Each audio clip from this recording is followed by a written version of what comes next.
Freedom of speech does not protect you praising North Korean regime or Kim Jong-un, the North Korean leader. North Korea, Kim Jong-un, yeah, you will go to prison for that. Yeah, that's a very strict law in Korea, and we still have that law, active law. National Intelligence Security Charge. Does anybody know what the that mean? The detective looked me in the eye and he said, Johnny, do you know where North Korea is? I said, it's the dumbass guy, like, north of here, like straight.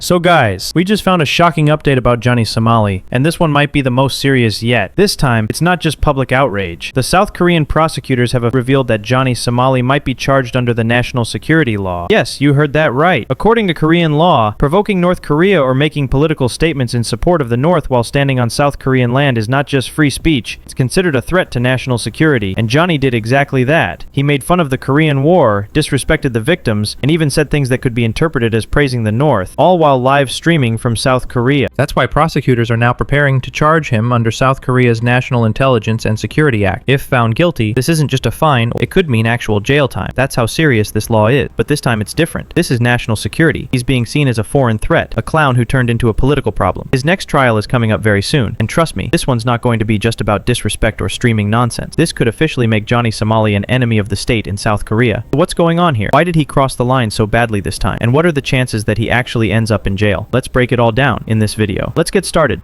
So at first, I want to show you a video of a South Korean prosecutor who clearly warns everyone if any person praises North Korea or says anything in support of them, it will be treated as a serious crime under South Korean law. This is not just disrespect, it's considered a direct threat to national security, and the government will not accept it under any condition. Now, if a foreigner says something like that without understanding the law, sometimes they might get lucky and escape with a warning or deportation.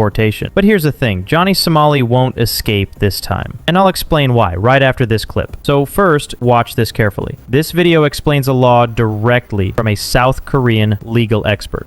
If we praise Kim Jong-un or North Korea in public, we get arrested and will be imprisoned. Freedom of speech does not protect you praising North Korean regime or Kim Jong-un, the North Korean leader. Yeah, in fact, we can praise totalitarianism or communism or anarchism, of course. That all falls within the freedom of speech. However, praising North Korea, Kim Jong-un, yeah, you will go to prison for that. Yeah, that's a very strict law in Korea, and we still have that law, active law. So be careful with that. Yeah.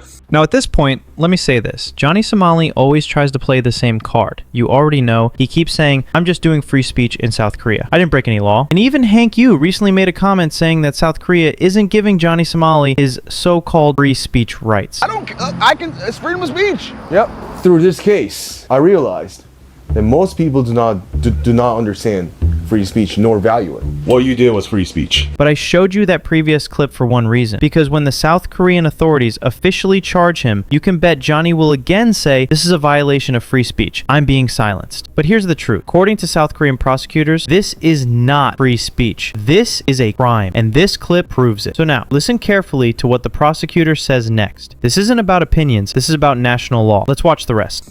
The only way to avoid the imprisonment, even after you praise Kim Jong-un or North Korean regime, is that you must explain to the police that you didn't actually know about North Korean regime or Kim Jong-un, that they were the nemesis, the main enemy of Korean government. I mean, of South Korea. But yeah, you can be forgiven if you are a foreigner, because you might not understand the long history of inter-Korean relationship, but still, yeah, you can face criminal punishment for that. Now, the lawyer clearly explained that sometimes foreigners might escape punishment if they genuinely didn't know about the law, but Johnny Somali is not one of them. And honestly, I don't think the South Korean police are that foolish to fall for Johnny's excuses. He can't just play dumb and say, oh, I didn't know it was illegal. Because here's the truth. Johnny Somali said it from his own mouth. He directly threatened South Korea's National Security Agency, saying he will provoke North Korea and nobody will be able to stop him. He literally challenged the system like he's untouchable. If you forgot what he said, just watch this clip. They say the National Intelligence Service gonna come get me. Tell them come find me. I ain't scared of them. Shout out North Korea. Shout out Pyongyang. Shout out Kim Jong-un. That's my till the day I die. South Korea. And he didn't just stop there. If you've been following Johnny Somali for a while, you'll remember he constantly mentions Kim Jong-un and even provokes him, saying stuff like, nuke South Korea. Until Kim Jong-un nuke this shit, I just don't want to be here when Kim Jong-un press that red button. They nuke this shit so shit turn to Fallout New Vegas. No, please, Kim Jong-un, press that button. Press. Amen. As I've said in most of my previous videos, Johnny Somali should have been held accountable a long time ago for the things he said about South Korea and the way he disrespected the country so aggressively. But until now, no real legal action was taken. But this time, things are finally changing. Now that South Korean prosecutors are officially concerned about the situation, there's a real chance that Johnny Somali could finally be charged under South Korean law. And let's not forget, he disrespected the Comfort Woman statue, one of the most sensitive and emotional symbols in South Korean history. Then he had the audacity to say, oh, this is just freedom of speech being restricted. At one point, he even went near the North Korean border and said something like, I think North Korea is fascist, but at least they're honest. South Korea is secretly fascist because they take silly actions when I make fun of their statues. Thank the Lord, thank God. Shout out Kim Jong-un, shout out Pyongyang. I'm gonna tell y'all one thing. The reason why I respect North Korea is because they're dystopian. They are a, fascist place, but they don't lie about it.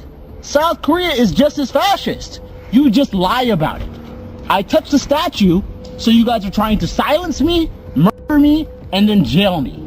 So I might as well be in North Korea. So as you just saw, all the evidence is clear. Johnny Somali was the one provoking North Korea again and again. He made several threats, mocked South Korea's national security, and crossed every possible line. But still, the authorities didn't take any action for a long time. Why? Because Johnny plays this game very smart. He knows how to act dumb when it matters. He even said it himself. When detectives questioned him, he stayed silent. He didn't reveal anything. He just acted like he didn't understand. That's what makes him dangerous. He's not just some clueless streamer, he's a performer, a manipulator. Everyone knows he's a good actor when it comes to escaping consequences.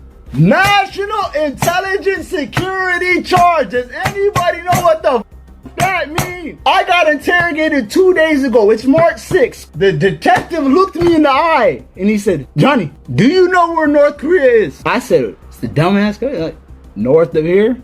Like straight up, I told homie. I said, north of here? Like, what are you talking about? North of here? Like, this is a stupid ass question. And then he asked me, what's your relationship with North Korean communists? I said, right to remain silent. So as you just saw, Johnny Somali is basically buying and selling South Korean people in just seconds. Yes, I'm totally shocked. Is it that South Korean intelligence can't even figure out Johnny Somali's strategy? And if they don't put heavy pressure on him to plead guilty, then Johnny Somali will continue acting like a clever man, which he actually is not. Then again, you see new charges come up, but Johnny Somali still doesn't plead guilty, and that's the main point here. South Korean authorities should definitely take this issue seriously and make sure Johnny Somali faces the consequences for this. And if the South Korean people and authorities don't make a clever move now, then I'd say Johnny Somali might actually be more clever than South Korea itself. What's your opinion on this? Let me know.